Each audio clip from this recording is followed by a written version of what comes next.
یہ بات محاورتاً کہی جاتی ہے، پتہ نہیں یہ بیماری کہاں سے آ گئی،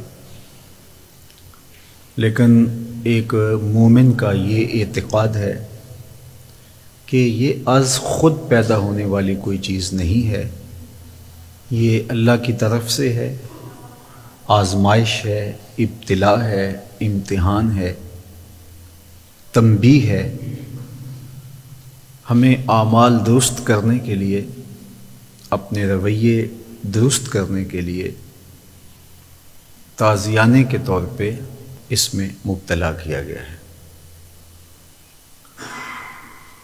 دنیا بے بس ہے، تمام تر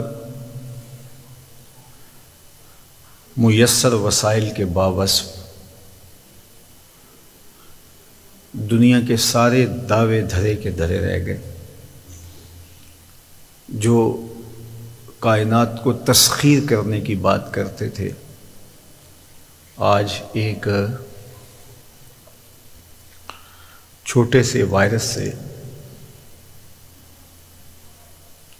سخت پریشان ہیں اور بے بسی کی تصویر بنے ہوئے ہیں، اور ہر شخص کو تمام تر حکومتی وسائل کے باوصف اپنی جان کے لالے پڑے ہوئے ہیں۔ تو ہمارے دین نے ایسے مواقع پہ ہمیں حزم و احتیاط اختیار کرنے کی تلقین کی ہے۔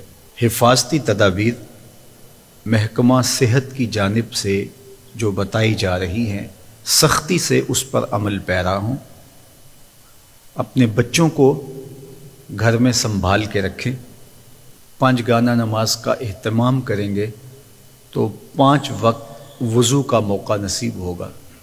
ماحول کو صاف رکھیں، اپنے کوچہ و بازار کی صفائی کا خیال رکھیں، کوڑا گلیوں میں نہ پھینکیں۔ تو یہ وہ اعمال ہیں جو ہمیں بیماریوں سے، مصیبتوں سے، وباؤں سے محفوظ رکھتے ہیں۔ اللہ تعالیٰ حفاظت فرمائے۔ یہ 4 دن ہیں، گزر جائیں گے انشاءاللہ۔ دنیا کے ترقی یافتہ ممالک کے اندر بھی جب یہ بیماری تجاوز کر گئی تو وہاں بے بسی کی جو تصویریں آپ کو دیکھنے کو مل رہی ہیں، یقیناً دل لرز اٹھتا ہے۔ اللہ نہ کرے، 1000 بار نہ کرے، ایسے حالات کہ ہم متحمل نہیں ہو سکتے۔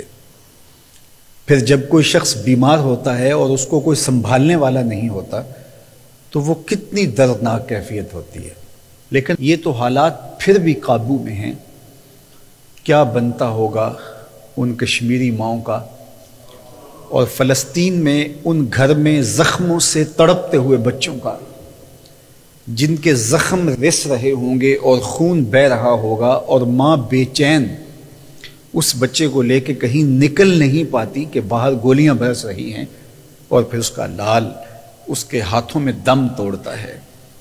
آج دنیا کو ان کو دیکھنے کا موقع ملا ہے، تو دنیا کے اوپر امن قائم کرنے کی کوشش کی جائے اور دنیا کے اوپر خیر بانٹنے کی کوشش کی جائے۔ دوسری بات یہ ہے کہ بیماریاں ماضی میں بھی آتی رہی ہیں اور مستقبل میں بھی آئیں گی، تو اللہ کے حضور گڑ گڑائیں، دعائیں مانگیں، التجائیں کریں۔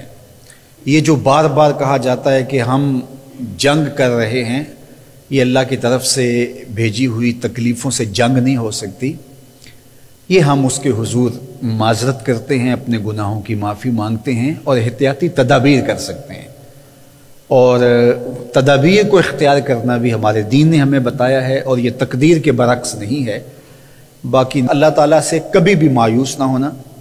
بیماریاں، تکلیفیں، دکھ آتے ہیں، شفا بھی وہی دیتا ہے۔